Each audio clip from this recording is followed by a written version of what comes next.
Hello everyone, welcome back to Hindi Gyan e learning. अगर आप हमारे चैनल पे पहली बार आए हैं तो प्लीज़ इसे लाइक और सब्सक्राइब ज़रूर करिएगा।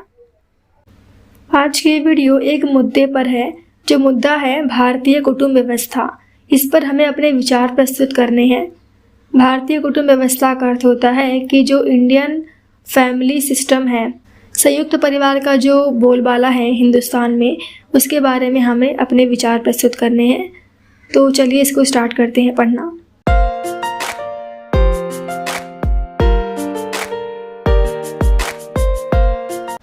कुटुंब अर्थात परिवार, फैमिली। भारत में आज पाश्चात्य सभ्यता के प्रभाव से परिवार दो रूपों में बंट गया है, संयुक्त परिवार एवं विभक्त परिवार।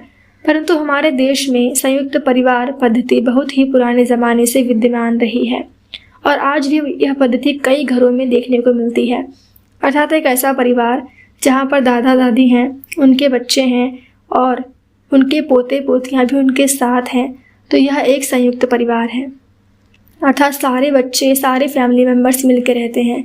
लेकिन एक ऐसा परिवार जो कभी तो एक था लेकिन अब वो बट चुके हैं, सबका अपना अपना परिवार हो चुका है, तो वह है विभक्त परिवार। आज भी भारत के कई राज्यों में, कई गांवों में ऐसे परिवार हैं जो बहुत बड़ी फैमिली है और साथ में हंसी खुशी रहते हैं। तो यह जो पद्धति है, यह भारत में बहुत सालों से चली आ रही है। इसका मुख्य कारण कृषि प्रधान अर्थव्यवस्था के साथ साथ हमारी प्राचीन परंपराएं और आदर्श हैं। सही बात है कि जो खेती बाड़ी है उसी को देखते हुए कुछ संयुक्त परिवार हैं, और उसके अलावा जो हमारी प्राचीन परंपराएं हैं, हमारी संस्कृति है कि कोई भी शुभ कार्य बिना बड़ों के आशीर्वाद से पूर्ण नहीं होता। यही सोच के कारण काफ़ी लोग साथ में रहते हैं। महाभारत और रामायण की गाथाओं द्वारा ये आदर्श आज भी लोगों में विद्यमान है। संयुक्त परिवार में माता पिता, चाचा चाची, भाई बहन के अतिरिक्त उनके विवाहित पुत्र पौत्र सभी अपना जीवन खुशी खुशी एक साथ रहकर बिताते हैं। बहुत ही प्यारी फैमिली होती है जहाँ पर भी फैमिली होती है। लेकिन शहरीकरण के कारण काफ़ी जो परिवार हैं वो अलग अलग हो चुके हैं। घर का सबसे अधिक होनहार वयोवृद्ध पुरुष घर का मुखिया होता है, वही घर को चलाता है और घर के सारे महत्वपूर्ण डिसीजन उन्हीं के हाथों में होते हैं और उस परिवार का कर्ता धर्ता होता है।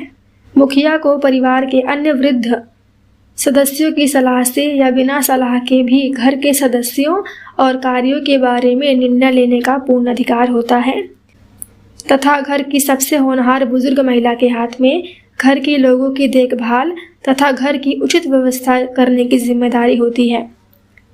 गांवों में आज भी यह कुटुंब पद्धति देखने को मिलती है। यस, बिल्कुल सही बात। परंतु शहरों में पाश्चात्य सभ्यता के प्रभाव के कारण संयुक्त परिवार विभक्त हो रहे हैं, अर्थात टूट रहे हैं। बच्चे अपने माता पिता से अलग होकर अपनी पत्नी के साथ अलग रहकर अपना जीवन व्यतीत करने लगते हैं, जिसका परिणाम उनके छोटे छोटे बच्चों पर होता है।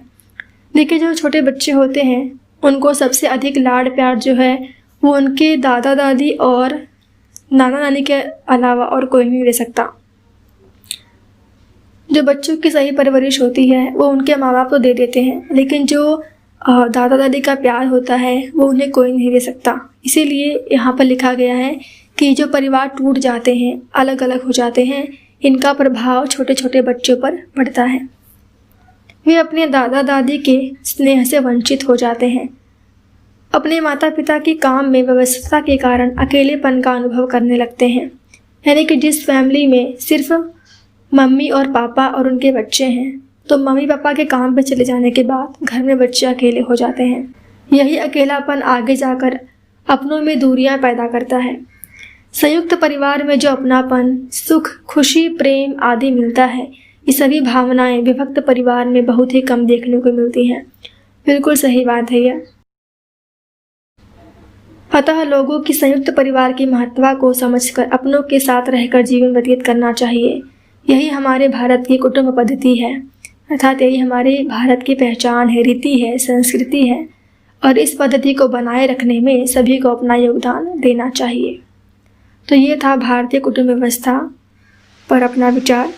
इस तरह से वीडियो यहीं पर समाप्त होता है। Thanks for watching.